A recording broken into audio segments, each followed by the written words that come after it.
오늘의 사건 반장입니다. 10대 여학생을 흉기로 찔러 살해한 박대성에 대한 제보가 들어왔습니다. 과거 박 씨가 아르바이트를 했던 식당 사장에 따르면 술만 마시면 공격적으로 행동했다는 주장입니다.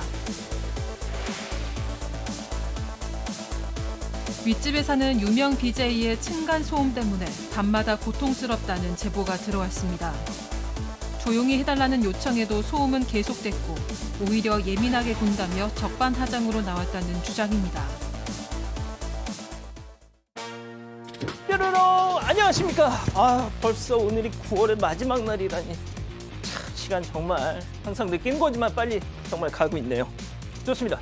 진실 추적자 사건 반장 시작합니다. 지난 금요일 저희가 이름은 맨 먼저 공개를 했습니다만 오늘 전남 경찰이 순천 여학생 살인 피의자 30세 박대성 저렇게 실명과 얼굴 정식으로 공개했습니다.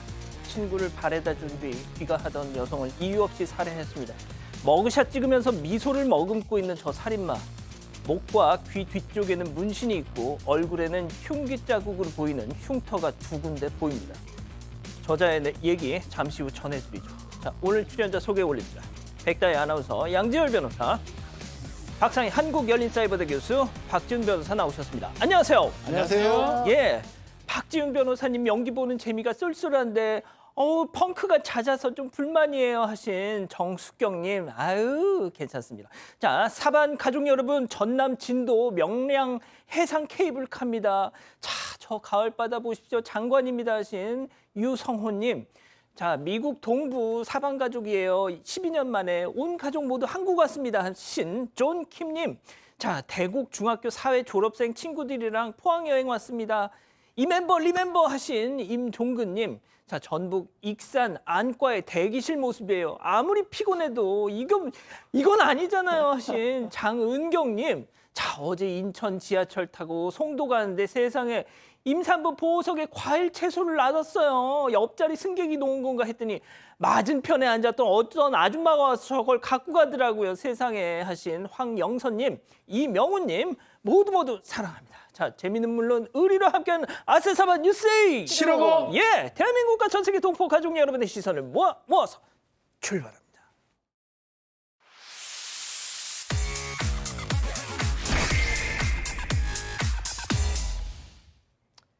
첫 번째 달려보죠. 예, 김호중 3년 6개월 구형입니다.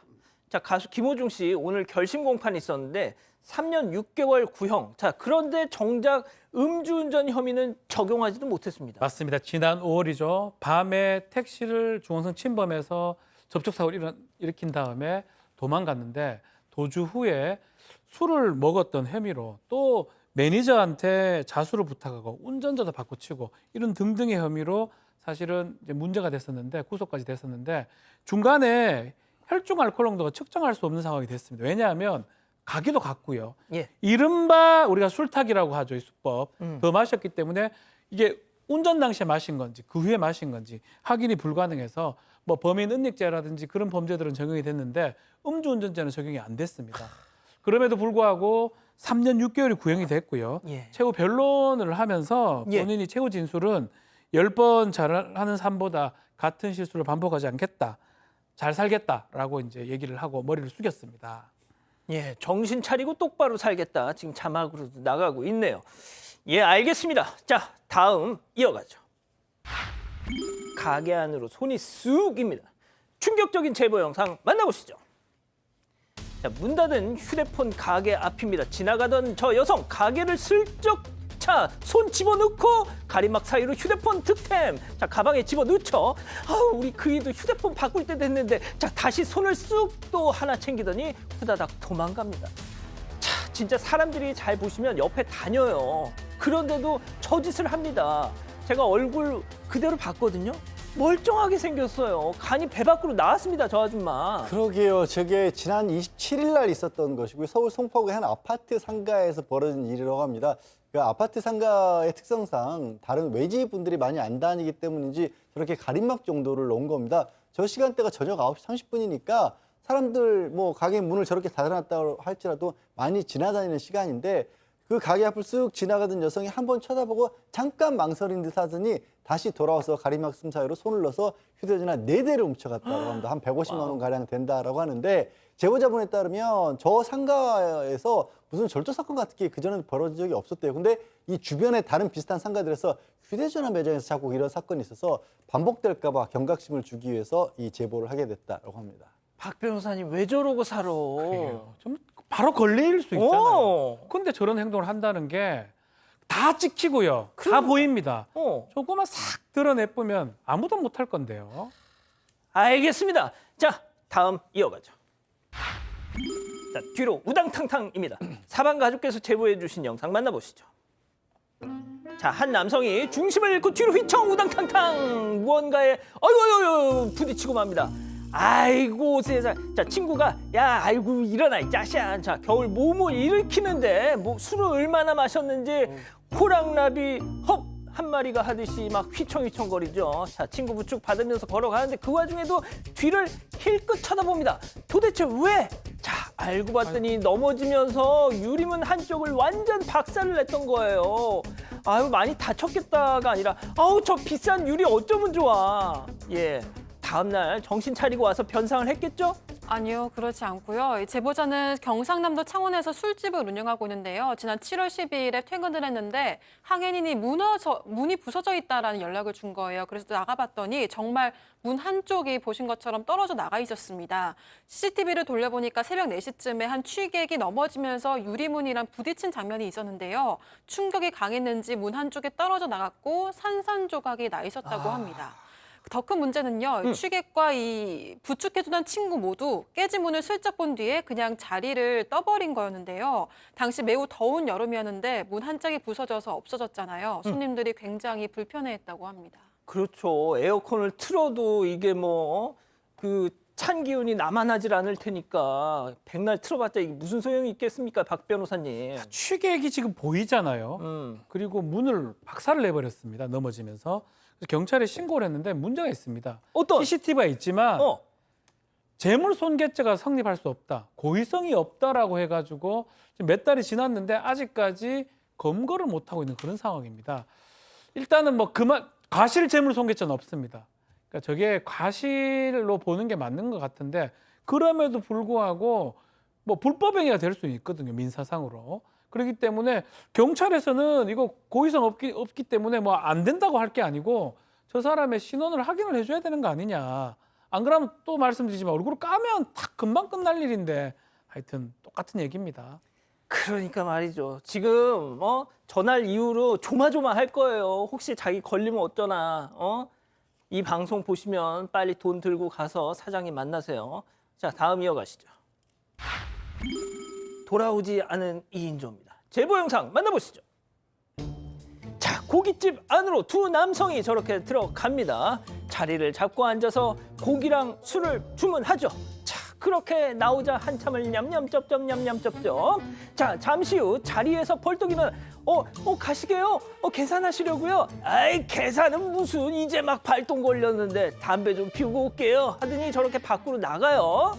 자, 진짜로 담배를 피우나 싶더니 갑자기 담배를 피우나 싶더니 휙 그냥 지네 집으로 갑니다. 예. 이제 말이죠. 식사 도중에 나가서 담배 피우는 거 못하도록 해야 할 것 같아. 먹튀하는 인간들 17이 담배 핑계대고 나가서 튀어버립니다. 그러니까요. 왜 이렇게 먹튀가 정말 많죠? 경기도 파주의 한 고깃집에서 발생한 먹튀 사건인데요. 저 둘 중에 한 분은 또 자주 오는 고객이었대요. 그래서 사장님께서 얼굴이 매우 익숙한 얼굴이다라고 생각을 해서 그렇게 별로 의심하지 않았고요. 18일에 가게에 와서 소주 2병, 맥주 1병을 시켰고 고기까지 44,000원을 먹었다고 합니다. 그렇게 많은 돈도 아닌데 얼굴 다 저렇게 공개되고 왜 저런 선택을 하는지 모르겠는데 둘 중에 한 명이라도 좀 정신을 차리고 당연히 지불을 해야 되는데 지불하지 않고 둘이 같이 저렇게 가버렸어요. 중간에 나가려고 하길래 직원이 오셔서 혹시 계산하실 거예요? 라고 얘기했더니 아니에요 라고 얘기하면서 담배 필 것 같이 나갔죠. 그러고 나서는 저렇게 자연스럽게 나갔습니다. 지금 사장님께서 얘기하시기를 자영업자들 요즘 너무 어렵다. 피해가 뭐 소액이긴 하지만 너무 의도적이라서 아주 괘씸해서 제보하게 됐다라고 밝히셨습니다. 자, 저희가 지난주에 전해드렸던 먹튀 혹시 사건 기억하시나요? 먹튀도 먹튀지만 뒤에 있던 소주병 막 이렇게 뭐 몰래 훔치던 저희가 그때 보도하기로는 30대 여성이라고 보도를 했는데, 자, 저희 방송이 나가고 온갖 매체에서 그걸 기사를 받아 쓰고 나서, 자, 역시나 많은 피해 소상공인 사장님 여러분들이 저희들한테 제보를 주셨습니다. 그 같은 일당에게 당했던 그 피해자들이 저희한테 연락을 주셨어요. 자, 그렇게 되니까 결국 그 범인들도 저희에게 친구를 통해서 연락을 했습니다. 자기들 돈 갚고 사장님한테 사죄를 하겠다고 말이죠. 자, 지금 이렇게 저희가 먹튀 영상 자주 보내드리지만, 자, 양 변호사님, 결국은 말이죠, 이렇게 됩니다. 그리고 저런 영상에 아무리 저희가 뭐 가림막을 하기도 하고 하더라도 또 아름아름을 알아보는 분들도 있을 수가 있고요. 그 돈이 얼마나 큰 돈인지, 아니면 진짜 돈이 없는데 배가 고팠는지, 그런 사연으로 보이는 사연은 저희가 소개도 안 해드리잖아요. 진짜 요즘 소상공인분들 어렵다는 얘기 많이 들으셨을 거예요. 조금만 더 생각해 주시고, 그 순간에 어떻게 보면 자기의 이만큼의 그 즐거움 때문에 얼마나 다른 일을 하시는 분이 고통받는지 생각한다면 음식이 목으로 안 넘어갈 겁니다. 자, 이 두 남성 빨리 밥값 들고 사장님한테 가세요. 좋습니다. 자, 마지막 사연으로 가볼게요. 임신부 배려했더니 점점점. 자, 집단 지성의 판단을 원하셨습니다. 사연을 들어보시죠. 안녕하세요. 저는 남편과 함께 미국에 살고 있습니다. 최근 치앙마이를 거쳐서 한국에 도착하는 일정으로 휴가를 떠나는데요. 치앙마이에서 한국으로 이동할 때 저가 항공사를 이용했는데, 뭐 아시겠지만 좌석 간 거리도 좁고 등받이도 직각 수준이라서 불편하거든요. 그런데 바로 뒷자리에 임신 중인 한국인 부부가 탔습니다. 오. 남편과 제가 등받이를 뒤로 살짝 눕히자마자 남성이 말을 걸었는데요. 남편한테 뒤에 임신부가 있는데 등받이 좀 앞으로 해주세요라고 말했고, 남편은 군말 없이 등받이를 다시 세웠습니다. 아하. 비행 시간이 5시간이었는데요. 남편이 원래 허리가 안 좋아서 계속 뒤척거리면서 힘들어했거든요. 그래도 임신부니까 배려해야지 싶어서 참았습니다. 그런데 도착하고 나서 뒷자리 부부가 한 얘기를 우연히 듣고 너무 황당했습니다. 그 남자가 자기 아까 제대로 못 잤지? 자기 앞에 앉은 남자가 너무 움직여서 화났어 라며 성질을 냈거든요. 임신한 아내도 그러면 자기가 한마디 하지라고 말했습니다. 다행히 남편은 못 들었지만 배려받으면서 고마워하기는커녕 원망만 하는 걸 보면서 너무 화가 났고 이해도 안 됐는데요. 하지만 혹시나 이게 미국에서 오래 살아서 한국인의 정서를 이해 못한 건 아닐까 싶은 거예요. 그래서 이런 상황이 이해가 되는지 사방 가족분들에게 의견을 물어보고 싶습니다. 그러니까 내가 아메리칸 스타일이 돼버려서, 그래서 한국인 정서를 이해 못해서 내가 이러는 건지 그게 궁금하다고 연락을 주셨군요. 자, 기다리셨던 부처 핸즈업 타임 6천여 분의 우리 가족 여러분들 함께하고 계신데요. 채팅창에 OX로 함께 참여해보시죠. 먼저 뒷자리 임신부입니다. 오빠, 나 진짜 짱나. 앞에 앉은 아저씨 때문에 나 한숨도 못 잤다고. 우리 팔팔이도 5시간 동안 내내 잠도 못 자고 뒤척이면서 얼마나 힘들었겠어. 계속 발길질하는데 진짜 임신부 뒤에 있는 거 뻔히 알면서 저 아저씨 진짜 아무튼 오빠가 좀 뭐라고 좀 해. 보고만 있으면 어떡해, 동그라미. 자, 들어보세요. 다음 사연자. 앞자리 아내입니다. 어머머머머, 이분 좀 말하는 게 그렇다. 아니, 허리도 안 좋은 우리 지열 씨가 누구 때문에 의자를 직각으로 세우고 앉았는데요. 기껏 배려해 줬더니 고맙다는 말은커녕 짱나. 오빠가 뭐라고 해. 너만 임신해봤어? 그렇게 몸이 중하면 뭐하러 저가 항공 타? 불편한 거 뻔히 알면서. 호의가 계속되면 둘리가 된다더니 둘리처럼 생겨가지고 애씁니다.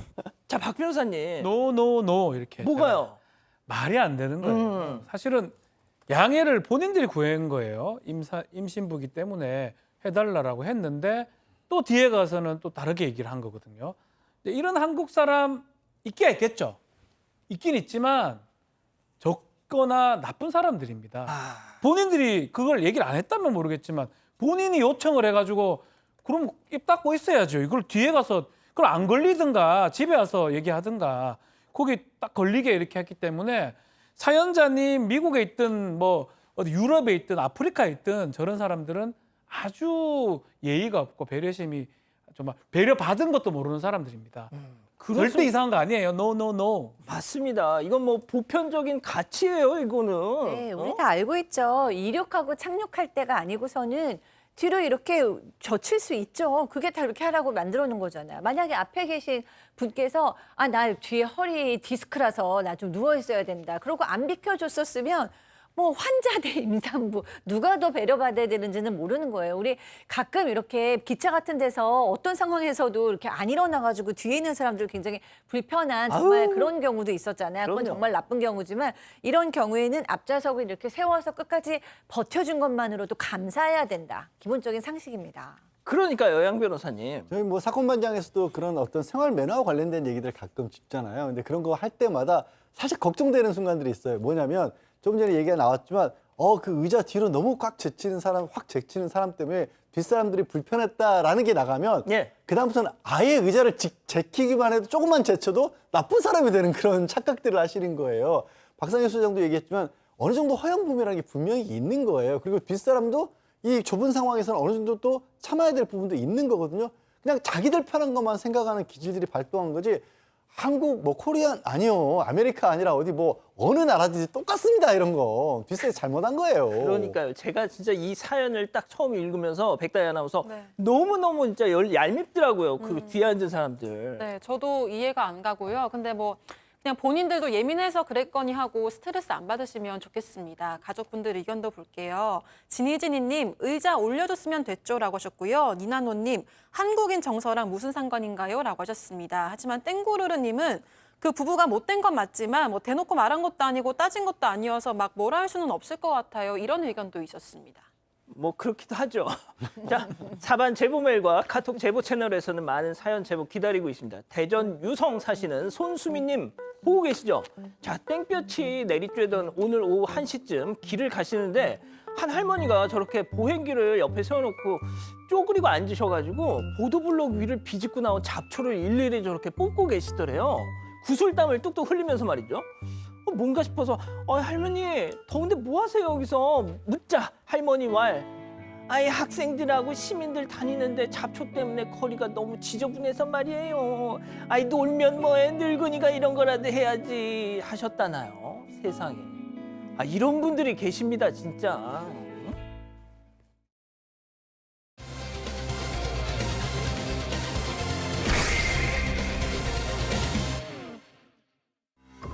10대 여학생을 흉기로 찔러 살해한 박대성에 대한 제보가 들어왔습니다.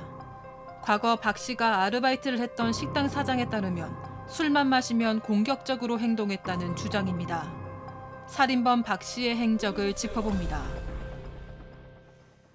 자, 저희가 지난주 금요일 날 방송에서 이 박대성 이름을 공개했죠. 이름만 공개했죠. 사진도 있었습니다만 그것까지는 하지 않았습니다. 자, 방송 이후 박대성에 대한 제보가 저희한테 참 많이 들어왔습니다.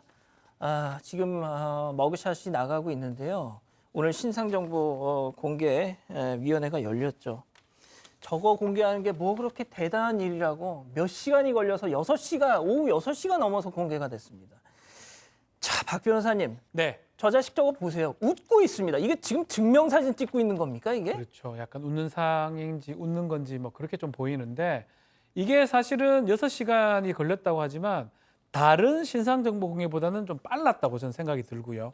그 이유가 뭐냐면 우리 사건반장이지만 지역사회에서 뭐 그 신상이 다 퍼졌어요. 온라인으로. 그러니까 사실은 이거를 감추거나 공개하지 않을 이유가 사실 없고요. 지금 오늘 이제 공개를 하면서 이 박대성의 동의를 얻어서 머그샷을 공개를 했는데 머그샷에 따르면 약간 웃는 모습도 있고요. 목에 또 그리고 귀 뒤에 문신이 지금 좀 보입니다. 또 얼굴에 흉터 같은 것도 좀 보이고요.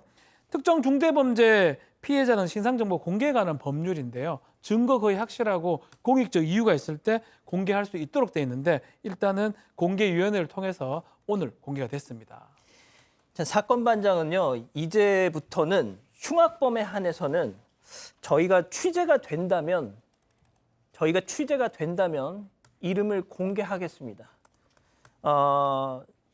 지난 금요일 저희가 이제 박대성 이름을 공개하면서 진짜 별것도 아니죠. 고작 이름 하나 공개했을 뿐인데 이자와 관련된 정말 많은 제보들이 저희한테 들어왔습니다. 자, 이게 수사에 도움이 되면 됐지 수사에 방해가 될 거라고 저는 생각하지 않습니다. 자, 흉악범 신상 공개는 이러이러한 경우에는 공개하지 아니한다. 이렇게 네거티브 방식으로 바뀌어야 됩니다. 자, 지금 우리나라는 이런 경우에만 공개한다라고 돼 있어요. 그러니까 진짜 이게 귀에 걸면 귀걸이, 코에 걸면 코걸이입니다. 일본도 살해 피의자 걔는 도대체 왜 공개를 안 하는 거예요? 박대성하고 무슨 차이가 있는 겁니까? 예? 아무 기준이 없어요. 응? 정말 나라 세금 써가면서 신상정보 공개위원들 불러다가 거마비 주면서 이렇게 이거 하나 공개하는데 몇 시간 회의하고 이러지 말고요. 이러이러한 경우를 제외하면 공개한다. 이런 방식으로 바뀌어야 됩니다. 박지훈 변호사님, 예. 정말 이게 지고지순한 뭐 저런 흉악범들에 대한 신상을 공개하지 않는 게 정말 무슨 지고지순한 무슨 진리가 아니잖아요. 자, 그렇죠. 제가 한 가지 예를 들게요. 살인죄 공소시효 폐지. 이게 처음에 아이디어가 나왔을 때 법조인들 일부는 이거는 좀 문제가 있다 하면서 반론을 폈습니다. 그게 2015년인가 그렇습니다. 자, 지금 살인죄 공소시효 폐지에 대해서 누가 뭐라고 이의를 제기합니까? 자, 결국 박 변호사님도 저번에 말씀하셨듯이 이거는 정치적, 정책적 선택의 문제입니다. 그렇죠. 국민들의 어떤 감정적 부분 이런 부분이 오히려 더 크지 않을까. 그리고 범행이 일어났는데 범행을 예방하거나 아니면 그런 것들을 봤을 때 공개를 하지 않을 이유보다는 공개를 했을 때 얻는 이익이 더 크다고 지금 보이거든요. 만약에 우리가 뭐 CCTV라든지 이런 게 발달하지 않아서 엉뚱한 사람을 이렇게 지목할 가능성이 매우 크다는 모르겠지만 확률적으로 거의 0에 가깝습니다. 뭐 이렇게 CCTV라든지 이렇게 공개된 거는 그 사람이 범인일 가능성이 99.9%라고 봐도 무방하거든요. 그런 경우라면 다른 사람을 지목할 가능성이 없는데 왜 그 사람의 인권을 생각해가지고 얼굴이나 신상정보를 공개하지 않습니까? 납득하기 사실 어려운 거고요. 다른 외국 예를 비해서도 중대범죄 아니라도 미국의 많은 주는 그냥 공개를 다 해버립니다. 그런 걸 따져보면 사실은 이제쯤은 좀 고민을 진지하게 좀 해서 뭐 지금 머그샷만 바뀐 거거든요. 머그샷 공개하는 거. 이것도 피의자 동의를 구해서 할 수 있거든요. 이것도 좀 바꾸는 게 필요할 것 같습니다. 세상에 이게 뭐라고 지난 금요일 이 박대성에 대한 이 방송을 하는데도 정말 많은 분들이 채팅창에 혹시라도 이름을 다 적으면 뭐 법에 저촉이 될까 봐 초성만 적으시는 거예요. 이게 도대체 뭐 하는 겁니까 도대체? 예? 자, 박대성 지난 토요일에 구속이 됐죠. 영장 심사 전에 취재진 질문에 답했습니다. 그 모습 잠깐 보고 가시죠. 혐의 인정하십니까? 왜 그러셨어요? 한 말씀만 해주세요. 죄송합니다. 뭐라고요? 죄송합니다. 피해자하고 아는 사이신가요? 아니요. 왜 그러셨어요? 그때 기억이 나지 않습니다. 죄송합니다. 아직도 그럼 범행 부인하고 계신 거예요? 아닙니다. 증거가 다 나왔기 때문에 부인은 하지 않습니다. 피해자한테 하고 싶은 말 없으세요? 제가 죄송합니다. 당시 기억이 전혀 안 나세요? 네. 술은 얼마나 마셨어요? 한 4병 정도 먹었습니다. 소주? 네. 네, 양 변호사님도 과거에 이제 기자를 해보셔서 아시겠지만 지금 질문을 하는 기자들도 화가 났습니다. 화가 날 수밖에 없죠. 너무 정말 끔찍한 범죄였고 또 진짜 피해자로서는 이걸 뭐 하늘을 원망해야 될 정도의 어처구니 없는 상황이지 않습니까? 유족들의 심경을 어떻게 하겠어요? 그렇기 때문에 저렇게 화난 목소리로 질문할 수밖에 없고 또 답변 태도도 저게 과연 반성하는 모습이야 싶을 정도로 툭툭 던지듯이 답을 하고 있습니다. 들으신 것처럼 그날 본인의 가게에서 안주하고 소주 4병을 배달을 시켜서 먹고 흉기를 챙겨놔서 배회하다가 정말 아무 관계도 없는 모르는 피해자를 저렇게 살해를 한 겁니다. 그리고 나서는 이제 술 때문에 기억이 나지 않는다라고 하는데 혹시 이제 뭐 기억나지 않는다라고 하는 부분으로 심신감경, 미약 감경 같은 걸 주장할까봐 걱정하시는 분도 계실 수 있는데요. 지금 우리 법원에서는 술을 마셔서 그 술이 깬 다음에 기억이 나지 않는 것과 그 상태에서 범죄를 저지른 건 별개라고 봅니다. 우리도 그러잖아요. 술 먹었을 때 술 취해도 멀쩡한데 그 다음날 기억 안 나는 경우 있지 않습니까? 그래서 기억 안 난다고 해서 뭐 심신미약이라 이렇게 보지는 않습니다. 자, 소주 4병을 마셔서 기억이 안 나는데 이 고인이 된 여성 피해자는 공격하고 남성을 만나자 도망을 칩니다. 그 와중에도 그 판단을 했던 거라는 얘기가 되는데 자, 뭐가 됐든 지금부터 저희가 단독으로 제보받은 영상을 보여드릴게요. 10대 여학생의 뒤를 800m나 쫓아가죠. 그리고 흉기로 살해했습니다. 자, 그 범행 직후, 살해 직후 도주의 모습을 저희가 제보를 받았습니다. 네, 박대성은 지난 26일 새벽 12시 22분쯤 범행을 저지른 이후 붙잡힐 때까지 약 2시간 동안 1.5km 거리를 술에 취한 상태에서 배회했습니다. 제보자에 따르면 사건 당일 지인의 식당을 지나가는 박대성의 모습이 CCTV에 포착됐습니다. 범행 후 시민이 다가오자 황급히 도주했는데 그 이후의 모습이 담겨 있는 겁니다. 해당 영상에서는 검은색 반소매티 또 검은색 긴 바지 차림의 박대성이 맨발로 태연하게 성큼성큼 골목길을 걷고 있습니다. 도주하면서 신고 있던 슬리퍼가 모두 벗겨진 걸로 보이는데요. 그리고 이 영상은 많이 보셨을 텐데요. 저렇게 계속 거리를 배회하다가 갑자기 입꼬리를 올리면서 활짝 웃는 모습이 포착이 됐습니다. 범행 이후 박대성의 행적도 추가로 드러났습니다. 범행 현장에서 500m가량 떨어진 원룸 주차장에 흉기를 버리고 거리 곳곳을 배회하다가 술집에 들러서 또 술을 마신 정황이 드러난 겁니다. 당시 박대성을 본 주민들은 맨발로 술집에 들어온 모습에 좀 심상치 않은 낌새를 느꼈다고 하고요. 한 상인에 따르면 맨발로 그렇게 왔냐고 물었더니 결혼할 여자랑 싸워서 왔다고 답했다고 합니다. 또 맥주를 주니까 먹고 이모 외상 이렇게 이야기하고 갔다고 전했습니다. 이후 다시 거리를 배회하다가 다른 행인과 시비를 벌이기도 했고요. 결국 새벽 3시쯤 한 아파트 상가 앞에서 경찰에 체포됐습니다. 자, 박 교수님, 저 자식 웃고 있어요.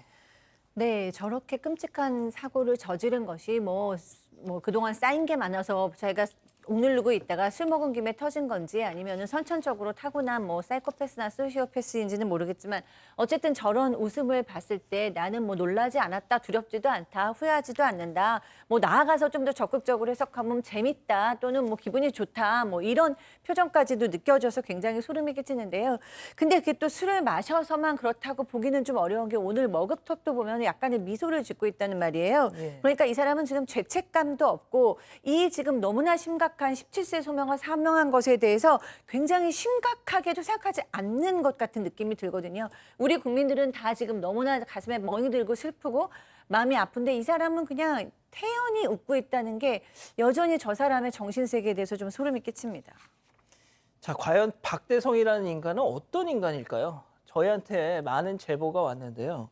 이자의 과거 행적을 알고 있는 분이 연락을 주셨습니다.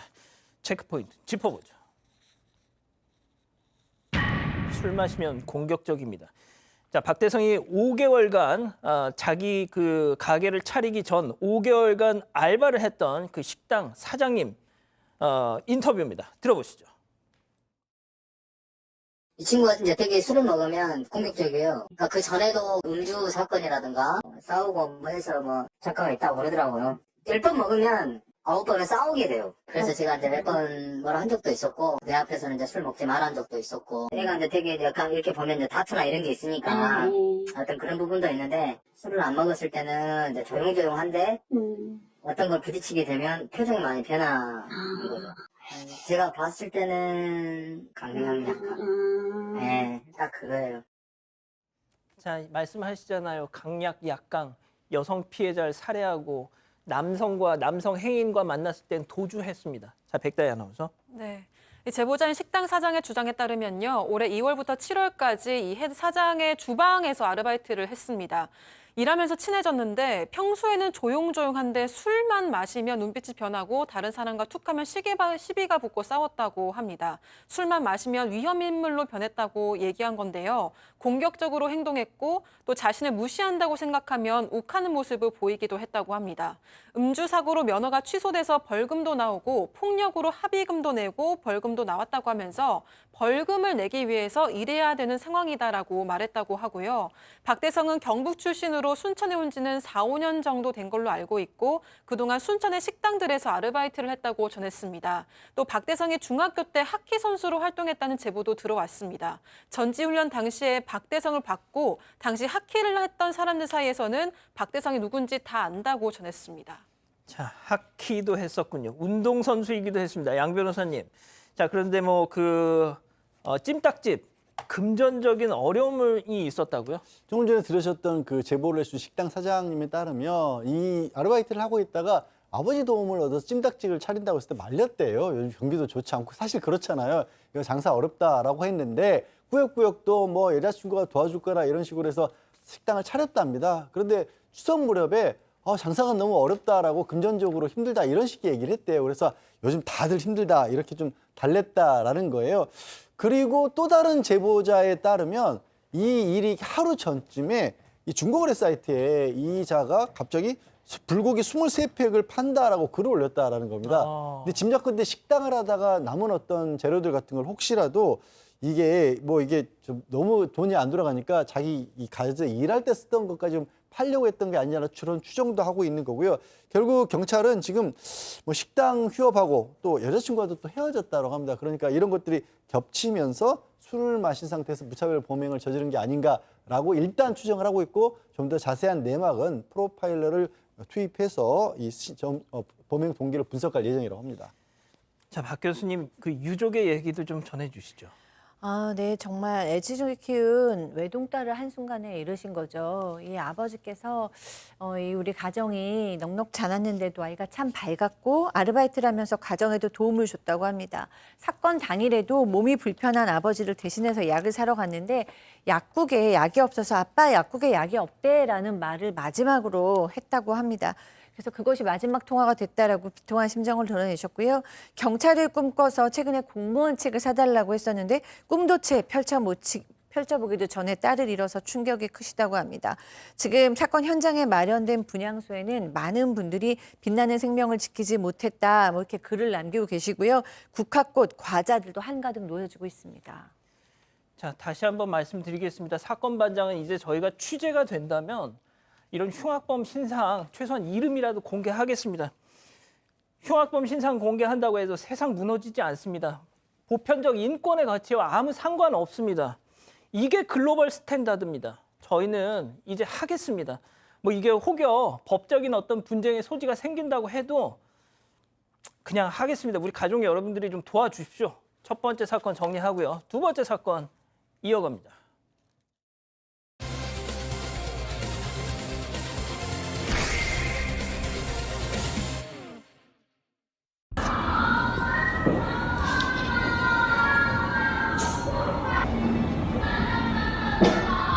평일 자정이 훌쩍 넘은 시각, 아파트 계단 위쪽에서 웬 폭죽 터지는 소리도 들리고 무슨 파티라도 열린 것처럼 시끌벅적한데요.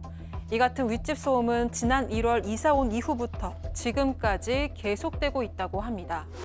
늦은 밤부터 다음날 새벽까지 거의 매일. 대체 윗집에서는 무슨 일이 벌어지고 있는 걸까요? 와우. 자, 양 변호사님. 이사 온 아파트에서 도저히 잠을 잘 수 없다는 제보입니다. 그러니까 제보자분이 지난 1월쯤에 이사를 오셨는데 이제 배우자하고 강아지랑 같이 이사를 왔대요. 근데 이사 오자마자 새벽 3, 4시까지 막 아이들이 뛰놀면서 소리 지르고 막 그래서 참 애를 너무 자유분방하게 키우나 보다라고 했는데 이사 온 지 얼마 안 됐으니까 그러려니 하고 넘어가려고 그랬는데 하루가 멀다 하고 새벽까지 뛰고 소리 지르고 계속 잠을 못 잘 정도 지경이었던 거예요. 조금 전에 들은 소리가 날마다 난다고 생각했고 어떻게 잠을 자겠어요. 그래서 한 번은 새벽에는 조용히 좀 해주세요라고 점잖게 쪽지까지 붙이셨대요. 네. 참을성이 정말 좋으신 분 같은데 그러나 아무 변화가 없었습니다. 자, 아이들이 새벽 3시, 4시까지 안 자고 뛰어다니니까 시끄럽기도 하지만 뭐 한편으로는 걱정도 됐던 겁니다. 경비실에도 얘기를 해봤지만 소용이 없었고 심지어 가끔씩 막 비명소리 뭐 이런 소리도 들리니까 어이구 뭐 누가 또 만나 두들겨 만나 싶어가지고 경찰에 신고도 했는데 세상에 출동한 경찰한테서 놀라운 얘기를 전해 듣게 됐다는 거죠. 직접 들어보시죠.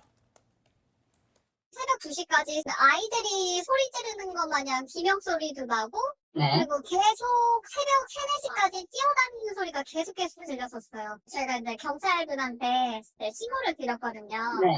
그러고 나서 이제 경찰분이랑 소방대원분들이 같이 출동을 하시고 나서 저희한테 전화를 주셨는데 위에 아이가 있는 게 아니라 여자 2분이서 인터넷 방송을 하고 계신다고. 그래서 이제 춤추면서 돈을 후원 받을 때마다 이제 소리를 계속 지르는 거예요. 교수님. 예, 이럴 수도 있군요, 진짜. 윗집에서 막 소리가 나고 아이들의 비명이 와서 나니까 놀라갖고 무슨 일이 터진 것 같다라고 경찰에 신고를 했는데 경찰 얘기를 들어보니까 아이들이 뭐 아동학대를 당하거나 이런 게 아니라 바로 유명 여성 BJ가 사는 집이었던 거예요. 그러면서 방송 중에 별풍선이, 그러니까 후원하는 사람이 별풍선을 많이 쏴주면 그게 너무 신나갖고 소리 지르면서 거기에 맞춰서 춤을 춘 겁니다. 그러니까 정말로 우리가 이제 그 별풍선보다 막 그렇게 폭죽 터뜨리고 막 이런 것이 윗집에서 새벽에 일어났던 건데 그걸 아동학대나 가령 이제 별풍선 뭐 기대했던 것보다 더 많은 경우가 땡땡님 너무 감사합니다 하면서 막 춤추고 그런 거. 네, 춤추고 막 폭죽도 터뜨린다 그러고 뭐 하여튼 뭐 가만히 있지 않고 막 음악도 크게 틀고 거기에 맞춰서 춤추고 막 그러잖아요. 그래서 이제 기가 막혀서 윗집에 사는 BJ 방송에다가 항의를 하고 싶었는데 또 생각을 해보니까 저게 저 사람 생계 수단이라면 또 좀 참아야겠다. 그래서 그렇게는 안 하고 좀 참았다고 합니다. 그래서 다시 한번 점잖게 쪽지를 남겼어요. 와, 지금 폭죽 터뜨렸어요. 그러니까 새벽에 폭죽까지 터뜨리면 도대체 어떻게 살라는 건지 정말 너무 무매너인 것 같은데 근데 되게 점잖게 새벽마다 운동하시나 본데 매트를 깔거나 밤늦게는 좀 자중해 주세요. 이렇게 또 쪽지를 썼어요. 그랬더니까 드디어 답이 오긴 했습니다. 예. 조용히 하려고 노력하고 있고요. 바닥에 방음검사도 했습니다. 이렇게 쪽지가 왔는데 그러나 계속해서 그 소음은 들렸습니다. 박 변호사님, 지금 이 해당 BJ가 지금 이 사건 마냥 이 시간에도 지금 그 스트리밍을 하고 있답니다, 방송을. 예, 하여튼 뭐 본인 얘기인지 모르는 것 같아요, 지금. 예, 뭐 알면 안 하겠죠. 근데 층간 소음이잖아요. 층간 소음 뭐 우리가 계속 그런 말 하잖아요. 원만하게 해결하다 대화도 하고 아마 이 제보자가 이사를 가고는 싶었지만 전세 비용이라든지 이사 비용도 그렇고 또 본인이 200만 원 정도 드리고 방음 설치를 했다고 합니다. 또 그래서 사실은 이사 가기 좀 그런 상황이었고 아이 이제 2세 계획도 좀 있었는데 여기서 안 된다고 생각을 했던 것 같은데 그래서 이제 대화로 해결하려고 뭐 문자도 보내고 전화번호도 보내고 슬리퍼 선물도 줬답니다. 이렇게 조용히 하라고. 그래서 대화를 좀 해보니까 추가 방음 공사하겠다. 방송 시간도 조율하겠다. 조심하겠다 약속을 받았는데 다음부터는 이제 메시지가 좀 왔다 갔다 합니다. 시끄러우니까 조용히 좀 해달라고 하니까 예 조심할게요 라고 하기도 하고요. 여행 가니까 뭐 이번에 편하게 방송하라 하니까 감사해요 하기도 하고 합동 방송하니까 좀 시끄러울 수 있다. 이렇게 미리 얘기도 하긴 하는데 이 문제는 두 사람이 친구가 되는 게 중요하지 않아요. 친구가 돼서도 안 되고요. 예. 문제의 핵심은 사실은 소음인데 저렇게 뛰댕기면서 소음은 여전했다고 합니다. 자, 지금까지는 분위기가 좋았는데 결국 며칠 전에 제보자가 발끈하게 되는 일이 벌어졌습니다. 체크포인트 짚어보죠. 선 넘으셨네요. 이거 이제 제보자가 그 해당 BJ한테 한 말이겠죠? 그러니까 윗집에서 BJ가 한 말인데요. 이게 진짜? 좋은 이웃이 되는 듯했지만 이렇게 갈등의 원이 이렇게 소음이 결국 큰 걸림돌이었습니다. 제보자한테 언니 선 넘었어요 그런 거예요? 네, 그렇게 얘기를 한 건데 주 1회 합동 방송이 열릴 때면 저녁 6시 반부터 새벽 2, 3시까지 뭐 춤추고 뭐 소리를 지르고 또 폭죽을 터뜨리는 등 이런 광란의 파티가 열렸다고 합니다. 합동 방송이 없을 때도 시끄러운 건 마찬가지였다고 하는데요. 제보자가 제발 쿵쿵 뛰지 맙시다. 대체 왜 자꾸 저희 집은 피해를 받아야 하는 거냐. 한번 만나서 대화 좀 하자고 이야기를 했습니다. 그런데 윗집 BJ가 쿵쿵한 적 없다, 선을 넘은 것 같다, 공격적으로 톡을 보내는 게 불편하다고 답을 했는데요. 또 너무 예민한 것 같다면서 언니가 여기 전체 집주인도 아닌데 적당히 해라, 아니면은 단독주택으로 이사를 가시는 건 어떠냐 이런 얘기도 했습니다. 제보자는 큰 충격을 받았다고 하고요. 그 이후로는 대화를 하지 않고 있다고 전했습니다. 또 남편은 출장이 잦아서 심각성을 잘 모르고 있었는데 최근 제보자 이야기를 듣고 실제 그 소음을 겪고 나서 도저히 안 되겠다고 방안을 지금 찾고 있다고 전했습니다. 자, BJ 이름도 BJ 신상도 공개하라고 말씀하시는데 뭐 이게 흉악범은 아니잖아요. 예, 그러니까 제작진이 이 제보자와 통화하는 그 순간에도 윗집에서 방송 중이었답니다. 대체 무슨 방송을 하는지, 누가 선을 넘은 것 같은지 직접 한번 들어보시죠. 기본 혼자 방송할 때는 4시간에서 5시간 하고 이제 사람들 여러 명이서 할 때는 거의 7시간에서 8시간 정도예요. 너무 힘들어서 지금도 방송하고 있거든요. 지금도요? 네네.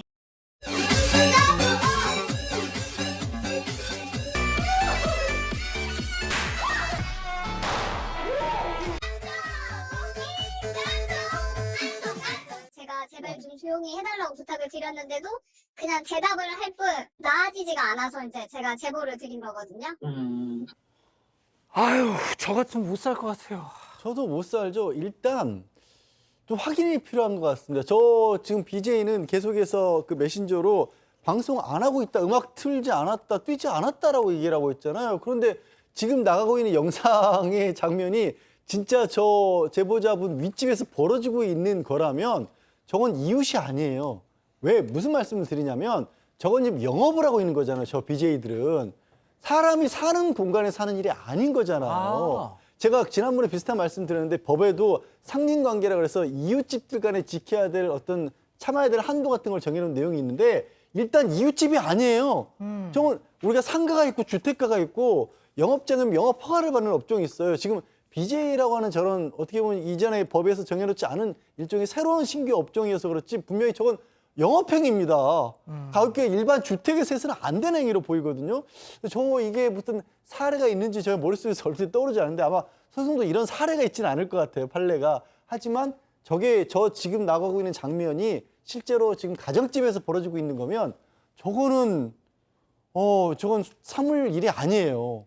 자, 박 변호사님, 예. 저희가 저분한테 연락을 좀 해봤잖아요. 예, 저기 뭐 댓글 달 수도 있고요. 다이렉트 메시지로 인터뷰를 요청했는데 아무런 대답이 없고 계속 인터뷰 요청을 하니까 결국은 블랙리스트에 올렸다고 하면서 저희를 차단해 버렸다. 아, 우리를. 예, 그래서 얘기하기 싫다라는 걸로 인터뷰하기 싫다 이렇게 보입니다. 자, 아무튼 지금이라도 그 아래층 저희 제보자하고 좀 잘 좀 해결을 보셨으면 좋겠습니다.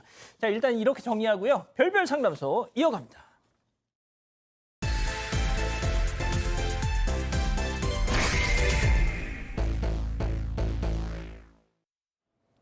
가족 단톡방에 들어간 여성. 그런데 며느리가 말도 없이 단톡방을 나가버렸습니다.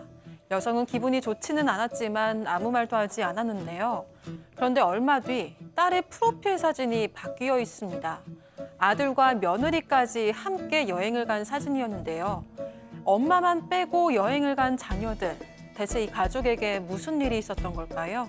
아니, 세상에 엄마만 빼고 자기들끼리 여행을 가요? 네, 그렇습니다. 일단 이 사연자분이 어떤 분이냐면 이제 70대이신데 40여 년 전에 남편하고 사별하시고 두 자녀를 혼자 키우셨답니다. 그래서 뭐 길거리에서 음식 팔고 건물 청소하고 그렇게 어렵게 모아서 음식 장사를 시작을 하셨는데 정말 그 긴 시간을 보낸 덕분인지 얼마 전부터 유튜브 SNS에서 인기몰이라고 방송에서 유명 맛집으로까지 이 소개가 돼서 최근 들어서는 좀 대박이 난 그런 집이라고 합니다. 자, 그런데 이 대박 때문에 문제가 생겼습니다. 네, 가게가 잘 되니까 며느리가 직접 도와주겠다고 발벗고 나선 거예요. 원래 직원 월급은 한 250만 원 정도였는데 이 여성은 며느리가 기특해서 500만 원을 주기로 했습니다. 무려 2배인데 하나도 아깝지 않았다고 하고요. 그런데 문제는 이 며느리의 출근 첫날부터 일어났습니다. 주문 실수는 물론이고 계산 실수까지 했는데요. 근데 사실 실수는 할 수 있잖아요. 그렇죠. 근데 본인이 실수했는데 오히려 다른 아르바이트생에게 짜증을 냈다고 합니다. 또 얼마 뒤부터는 지각도 자주 하고 조기 퇴근을 하는 경우도 많아졌다고 하고요. 그래서 따로 며느리를 불러서 출퇴근 시간은 가급적이면 지켜달라고 하고 다른 직원에게 화를 좀 내지 마라 이렇게 한 소리를 했다고 합니다. 아, 박 교수님 거의 그러니까 자기 시어머니 네. 그 등에 업고 작은 마님 행세를 했군요. 네, 그래서 이제 뭐 어머니께서 이제 뭐 다른 직원한테 화 좀 내지 말아라 뭐 이렇게 얘기를 했는데 어느 날 며칠 후에 이 단톡방에서 가족 단톡방에서도 이 며느리가 나가고 직원들 단톡방에서도 나간 거예요. 그리고 다음 날은 출근을 하지 않았습니다. 어머니까지 놀라셔가지고 전화를 아무리 해도 받지 않아요. 그래서 아들한테 전화해서 왜 안 오니?라고 얘기했더니 이 아들이 하는 말이 아내가 이제 안 간대. 그래서 어머니께서 왜 내가 뭐 섭섭한 게 한 거 있어? 그랬더니 엄마 기억 안 나? 라고 얘기하면서 하는 얘기가 며칠 전에 영등포구에 밥을 같이 먹으러 갔는데 이 며느리가 한 아파트를 콕 집더니 어머니 저 아파트가 한 15억 정도 하는데요. 남편 이름으로 하나 사시는 게 어때요? 라고 말을 한 거예요.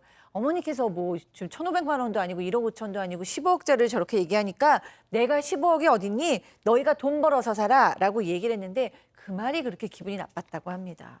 아니, 그게 자식한테 못할 얘기예요, 그게? 그렇죠. 그래서 아들하고는 조금 연락을 끊고 지냈는데 이번에는 딸한테 연락이 왔어요. 딸이 연락 와서 그 새언니가 나간 자리에 우리 아들 좀 아르바이트 하면 어떠냐 이렇게 얘기를 하면서 아르바이트 하긴 할 수는 있지만 월급은 한 250 주고 고용을 했다고 합니다. 아, 손주를? 문제가 손주. 생겼어요. 응. 손주. 어떤? 이 사람이 손주가 조금 일을 잘못한 것 같아요. 미성년자 신분증 확인 안 하고 술을 파다 걸려서 아이고. 영업정지 당했다고 합니다. 아, 이게 무슨 소린가요, 또? 네, 그리고 얼마 뒤에 딸이 엄마 이 여성에게 찾아왔거든요. 근데 대뜸 여성에게 그러게 애한테 500만 원 주지 그랬냐. 엄마가 돈을 조금 주니까 자기도 일을 대충 한 거다. 이렇게 이야기를 했다고 합니다. 그래서 여성이 무슨 돈을 조금 줬냐 이렇게 좀 서운함을 토로했는데요. 결국 두 사람이 이렇게 말싸움이 벌어졌다고 합니다. 이 딸은 엄마가 자꾸 돈을 아끼니까 자식한테 버림받는 거 아니냐 이렇게 상처 주는 말을 내뱉고 돌아갔다고 합니다. 결국 아들은 아파트 때문에, 딸은 자기 아들 알바비 적게 주는 것 때문에 토라져가지고 그냥 탁 이렇게 된 거예요. 자, 결국 돈 한순간에 아들, 딸 모두 엄마와 연락을 끊었습니다. 자, 실제 제보자인 70대 여성 얘기 들어보시죠. 제가 이러다가 새벽마다 깨서 이렇게 가슴 아프니까 이거 병 걸리는 거 아닌가 이런 생각이 들어요. 왜 엄마가 이렇게 가슴 아프게 할까. 애들한테도 직원으로 땅을 사놨어요. 애들 주려고. 말은 안 했지만 다 주려고 준비를 해놓고 있었어요. 그런데 이런 서운한 거야. 자, 세상에. 결국 그래가지고 앞서 PT에서 보셨던 것처럼 엄마만 쏙 빼놓고 오빠, 여동생 이 부부 가족들이 해외여행 간 겁니다. 해외여행. 자, 오늘의 궁금증 짚어보죠. 70평생 두 자녀를 위해서 살아왔는데 대체 제가 뭘 그렇게 잘못한 걸까요? 라고 하십니다. 박 변호사님. 잘못한 게 없습니다. 그러니까. 저는 안 해주는 게 맞는 것 같아요. 당연하죠. 하나도 해주지 마십시오. 그래도 하나는. 조금 해줘도 되긴 한데 이렇게 잘 알지 못하고 자기들끼리 놀러 가는 게 어디 있습니까? 저 말 잘못했습니다. 어쨌든 너무나 좀 잘못된 것 같습니다. 딸이나 아들이나.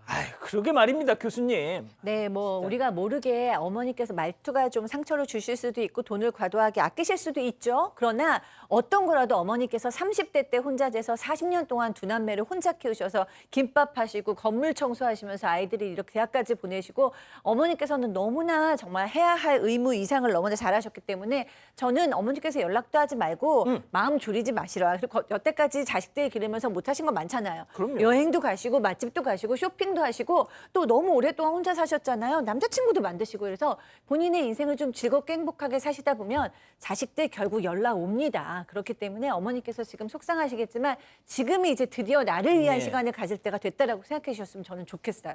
양 변호사님. 어차피 물려주실 거 아니에요, 또. 물려주지 않을 방법을 찾았으면 좋겠다는 생각이 들 진짜? 정도입니다. 왜냐하면 너무 괘씸해요. 괘씸해. 너무 힘들게 사셨고 그 모습을 자식들이 봤을 거 아니에요. 그리고 봤는데 어떻게 결혼 말이 나오죠? 저는 도저히 모르겠습니다. 자식들이 반론이 있으시면 사건 반장해 주세요. 도저히 이해 못하겠습니다, 저는. 그러니까 말입니다. 사회에 환원하십시오. 자, 별별 상담소 이렇게 정리하고요. 잠시 전하는 말씀 듣고 오겠습니다. 너무 많이 시켰나? 천천히 먹어, 천천히. 속 편할 날 없는 현대인들을 위해 자, 베라치오! 쑥 내려갑니다. 위 운동으로 소화를 빠르게. 쑥 내려갔지요? 석쇠석결 베라치오! 로봇 청소기는 청소한다. 나루알은 생각한다. 지능에 또 하나의 지능을 더해 오염 상태까지 판단하는 지능적 바닥 케어의 시작. 나루알 프레오 제트 울트라. 로게인 폼. 이것이 지금까지의 탈모 관리. 로게인 폼의 탈모 관리는 모낭 표적 케어. 특허받은 폼 타입으로 탈모를 치료합니다. 두피 케어를 넘어 모낭 표적 케어로 로게인 폼. 지연아, 알바 찾고 있어? 이직이 필요한 거 아니고? 커리어는 다양해야지. AI 매칭 완료. 난 알바계 1위라고. 1위는 너만 아냐? 세상 모든 커리어는 하나로 통한다. 어차피 우리 하나잖아. 잡코리아 알바몬. 사랑하는 사건반장 가족 여러분, 시원한 밤 보내시고요. 저희는 국군의 날 하루 쉬고 모레 수요일 4반 750 저녁 7시 50분에 다시 옵니다. 안녕히 계십시오.